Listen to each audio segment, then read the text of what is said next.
You know, we've been discussing the Holocaust now for 3 years, and we talk about it in many different ways. And you folks know more about the Holocaust than most people that are in high school right now. And one of the things we focus on is loss, is what the Jewish people in particular, but in addition to that, the 5 million non-Jews also lost during this time period. What are your thoughts on that? I feel like they can't go back in time and they lost a lot of time and they did not get to make any new memories because of this.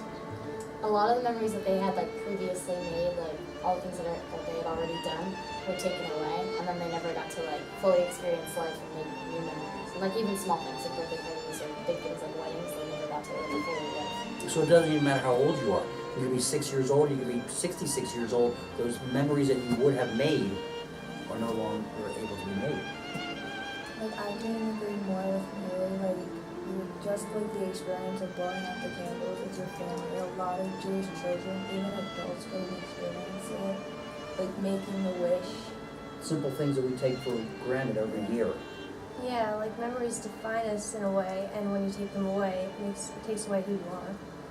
It's like going into your house and seeing on the refrigerator all those little things that you did in school. They wouldn't be there because they didn't have that opportunity to make them. Yeah.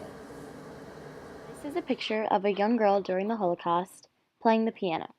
She was around my age. I wonder what she was doing. Maybe she was practicing for a recital, or maybe she was learning a song for a friend.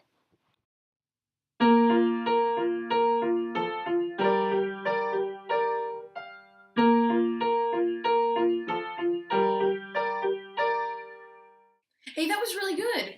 Wasn't that the 21 Pilots song? Yeah, it was called Before You Start Yeah. Your Day.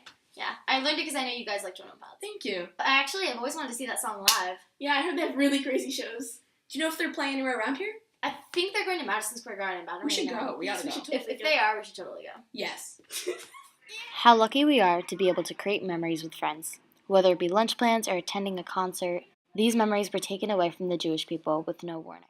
Here we have Marcus and his mother Gerda. Gerda had told Marcus to go out and get groceries. Alright, eggs, milk, butter. Got it.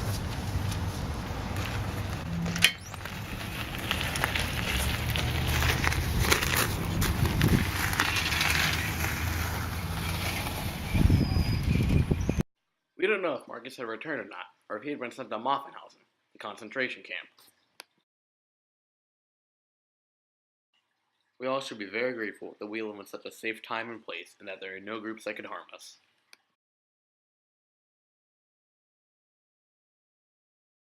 This is a girl sitting in her room. Her parents just took a picture of her, and she's about to write in her diary. She's thinking of what she wants to say, and doesn't know how many people will actually read it.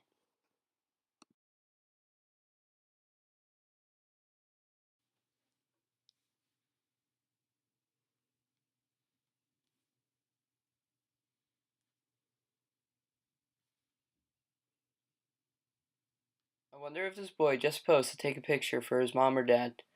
I wonder if this boy had a brother so he could play soccer with. These memories were cut short because of the Nazi persecution of the Jews during World War II.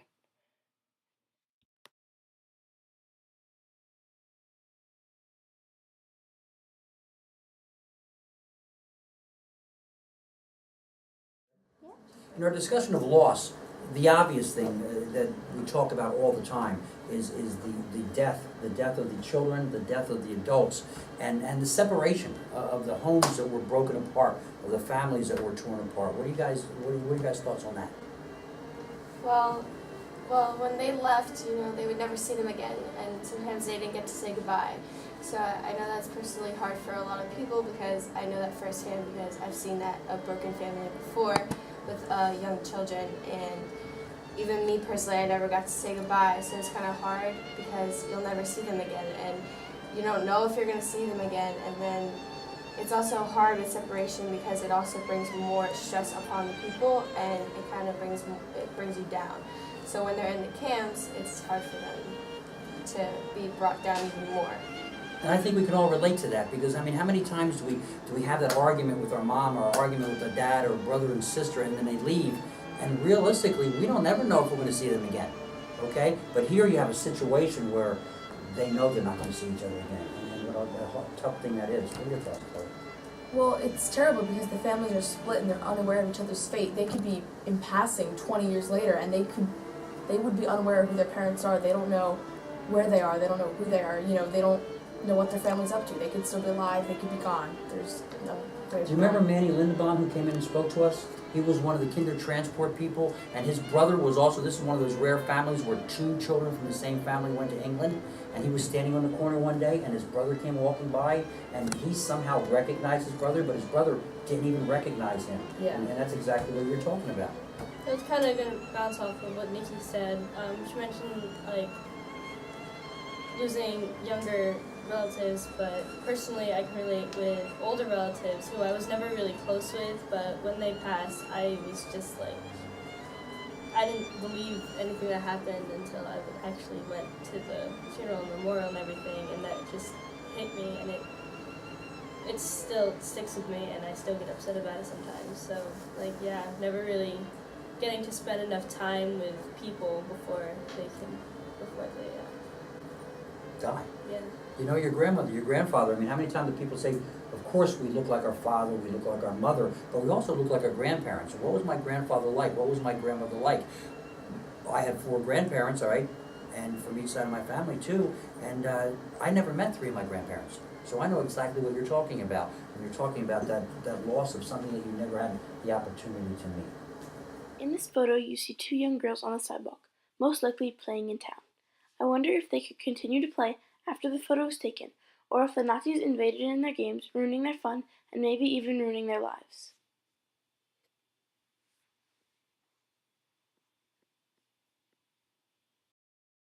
This picture shows a young girl around the age of a middle schooler. She might have been heading to a friend's house. Maybe she was riding her brand new bike for the first time. Or this girl could have been biking through the hillside near her home. Maybe this would be the last bike ride she would take.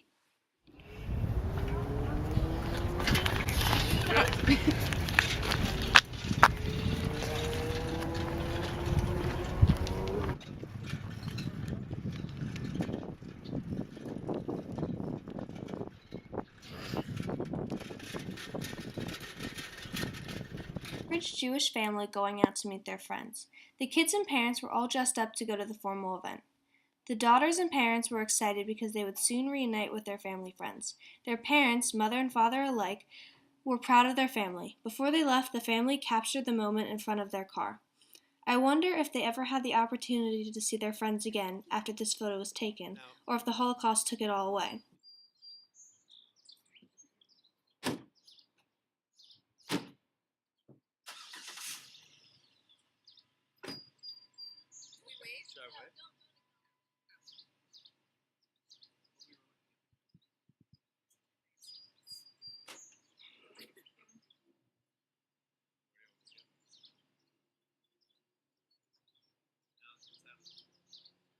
I wonder if they ever had the chance to come home.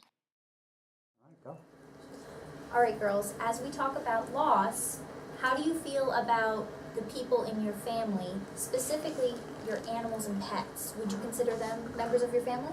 I mean, I've had pets my entire life. I don't think I've ever lived in a house without an animal there, and currently I have 7 dogs and 2 cats, and we've never considered them anything less than family. We get medical attention whenever needed, we dress them up, and the idea of having them ripped away from us, whether, I mean, like, I've experienced them dying, but the idea of having them still be alive, like having to give up pets, I've had to do that because they weren't healthy enough to live with us. So having to do that is heart-wrenching. So the fact that they'd have to do it for no reason, no logical reason, is just, like, heart-wrenching. Yeah, like I have pets, and if I had to give them away or I couldn't ever get another pet, I would be like horrified. I mean, like, because pets like are like they have feelings too, and since they have feelings, they can also comfort you in time of need. This was a pretty big time of need, especially since it was like a Great Depression, and since that was that, like, we kind of needed something. So how do you feel as thinking about your pets, thinking about how much they comfort you, and they're held in great respect. And how do you think the Jewish people felt as they had to leave not only their homes, not only their pictures, not only their clothes, but what about their animals? What do you think happened to that? Well, I mean, seeing as I've lived with pets too a lot, basically, I know that I wouldn't be able to leave my pets. Like, if someone was like, okay, so you have to leave your house, but you're not allowed to take your pets with you. Can I leave my sister instead? Like, you have to give us your pets and we'll take care of them for you. Like, no, I wouldn't trust them, A. B, I wouldn't be able to do that because, like, you always have a bond with your animal. Like, you especially, like, small animals, you meet, like, a kitten or something, and immediately you're like, I need to take this thing home and take care of it because it's wonderful, it's happy, it's small, and it's just incredibly, like, heartbreaking when you have to leave something like that alone. And the Jewish people, they must have felt so horrified because the Nazis were just trying to take every single little thing away from them that they could. Like, it didn't even have to be anything substantial. They just wanted to make sure that they could take away anything they could just to make the Jewish people feel bad. How do you guys feel about that innocence part of it? An animal is an innocent creature that can't take care of itself necessarily, or I've always been like an animal person. Like, I mean, I'm just a gigantic hippie, and I always fight for animal needs. Like, the fact that out of all of I don't really think there's any good reason to harm an innocent animal, but this is like one of the worst possible reasons because they haven't done anything. Just like the Jews haven't done anything, they haven't done anything either. So another example too is we read a book where there were Jewish families hiding with a German family, and the little girl who was in the German family, she had a small kitten. And I remember halfway through the book, the Gestapo come because they search for the Jewish family, and they come inside, and they kick the kitten. And I just remember, like, the family was horrified at that. I was horrified at that part, and then they have to leave the kitten at the end of the book because they have to leave because they're going to be discovered. So I remember reading the Diary of Anne Frank when they went to go into hiding, and Peter still had his cat. About the only reason that he still had it is because the parents agreed that he didn't really have anyone else. Like, Anne had her sister, but Peter didn't really have anyone, so it's just proof that they're as meaningful, or at least close to as meaningful as humans are. The innocence that you were talking about before, like, if you left your animal inside your home and you haven't come back for a while, I mean, cats can probably go and scavenge for themselves, but if it's like a bunny or it's in its own cage, it can't go out and then probably die after a few weeks. In this picture, we see two ordinary Jewish people, presumably a brother and sister. It appears as if they're talking about their day before they were unfairly persecuted for their religion. So, Ray, how was school today? Just fine. You spilled your drink. Keep going. Sorry. And it's going absolutely swell. A World War I project for history due next week. Well, that'll be fun. Yep, I'm probably going to have to go to the library over the weekend. You'll spend a lot more time in the library in high school. Slow down. I have to start working first. Oh, that's right. You did join the workforce. You're productive now. Shut up. It's a miracle. You know what today is? Yeah, I know. Passover. So where's your yarmulke? Come on, you gotta wear it for family dinner. It's gonna be swell. I don't even like any of the Passover foods. Okay, well, I don't like olives, but I eat them anyway to make Mom happy. Well, I mean, what does God care if we eat olives on Passover? I don't know. Well, you should. You're the one that goes to the synagogue every Saturday. What do you want me to do? Give him a ring on the phone? Are you there, God? It's me, Mariah. Well, it'd certainly be nice if you could do that. Well, get the phone book. Maybe you'll find his extension. I don't need to. It's Passover. He's supposedly watching. Yeah, he's watching, all right. He's watching you not do your homework. You should go to the library before dinner. And don't forget your yarmulke. Fine. I wonder what she was doing. Was she doing homework, writing to someone? I don't know. I don't think she deserved to die.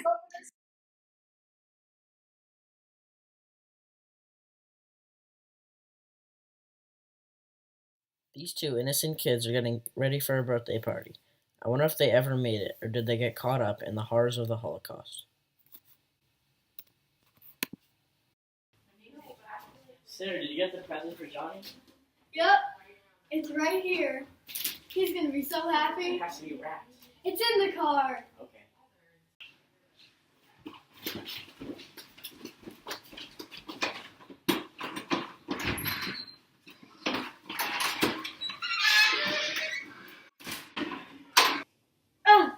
such a great party. I know, the food is great. I can't wait for next year. Me neither. Alright, time to go home. Okay.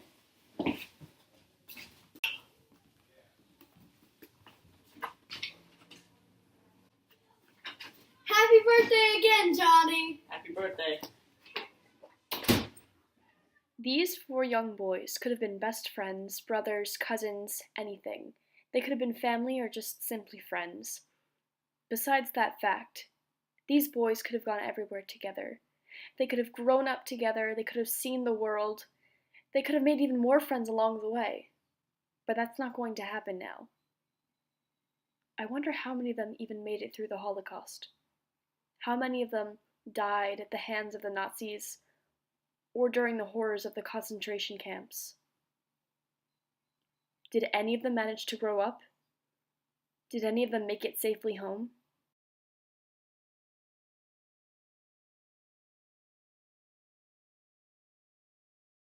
What if one of these 4 kids was not allowed to grow up and have a full experience in life just because someone didn't believe that they should, because of someone's bigoted opinion that they were not allowed the right to life that everyone else did?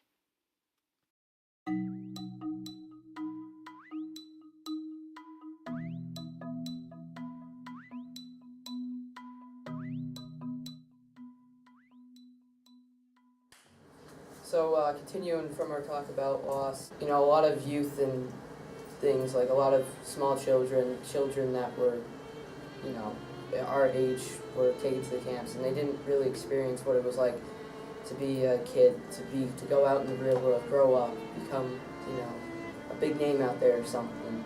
And that's something that I really, grieve and think that it's unfortunate that their life was cut short like that. Out of all people, it's children out of all people they've seen things that most people would not even imagine seeing, where numerous people being killed in front of them, and they have to stand there and watch, because if they move, then they're probably going to be next. And they couldn't experience their own lifetime, such as having a birthday party or anything, because their life was just cut short from the Holocaust. Kids these days, at least around here, are always protected by their parents and other kids' parents that they trust, and it's just hard to believe that they were treated like this in the Holocaust. Yeah, like in the Holocaust, 1.5 million children died, so I just think of the stuff I do every day, like ride my bike, complain about schoolwork, or like even have arguments with my sister. They never got to experience that because their lives were just cut short by the Holocaust. Children during the Holocaust, they had to grow up living with their family being separated from them and their innocence being taken away from them. They never got the experience of going out to the world and being on their own. They always had to be, like Tess said, 1.5 million kids were killed during the Holocaust, which meant that amount of children that were killed never got to experience anything that we get to experience today. I wonder why the little girl is looking at her mother like that. Did her mom just promise her ice cream if she smiled for the camera? Or does she just admire her mother? I wonder why they are dressed so nice. Were they going to the synagogue, a picnic, or even just a drive? I wonder what they were doing on this beautiful day. Do you think the Holocaust got in their way? Can we go get ice cream now? This picture shows a family, a sweet, innocent, perfect family. Where were they going? Perhaps they were going into town, or perhaps they were celebrating something. What if they were just going for a ride as a family for one last time before the Holocaust got in their way and took away everything they knew and loved? What could they have done? What did they never get to do? A sweet, perfect, innocent family, stripped of everything and anything that they knew and loved.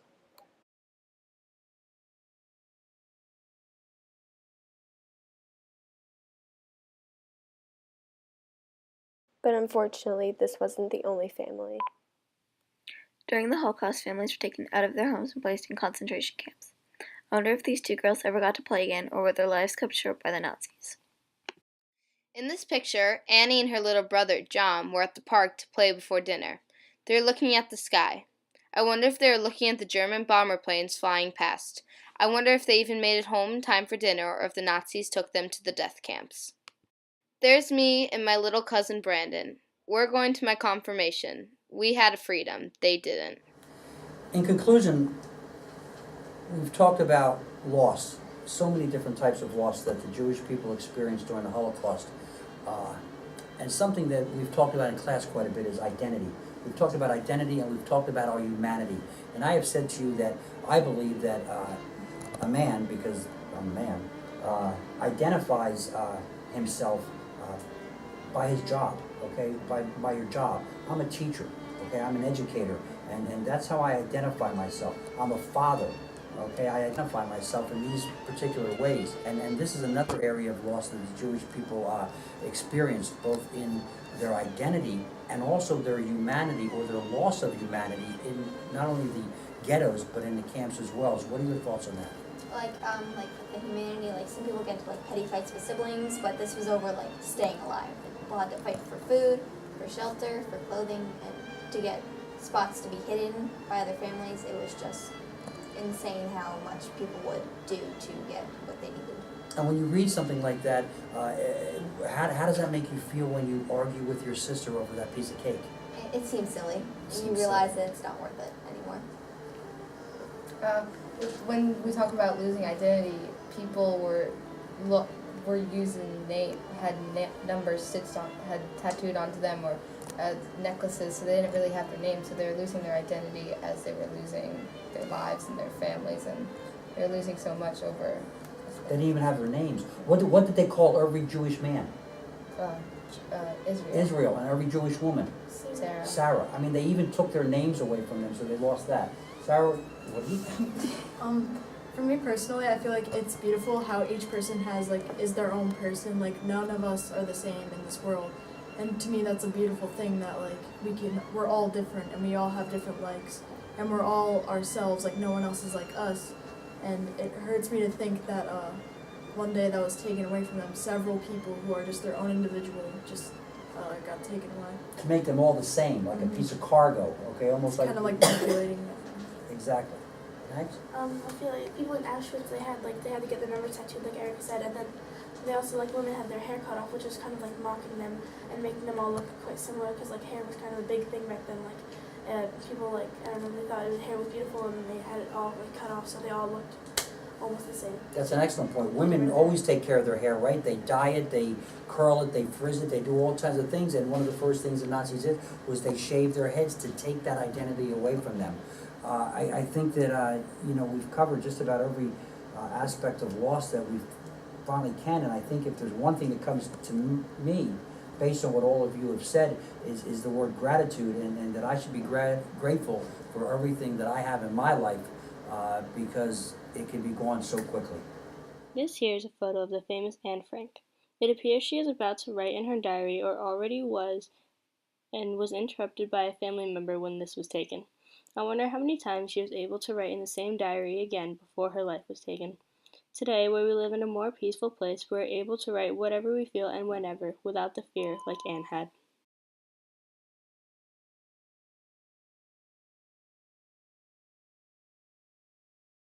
All of these boys were innocent. From short to tall, they were all clean dry of their innocence, and only because of their beliefs. If these boys had survived after what the Nazis did to them, would they be like you or me? Or would they be completely different?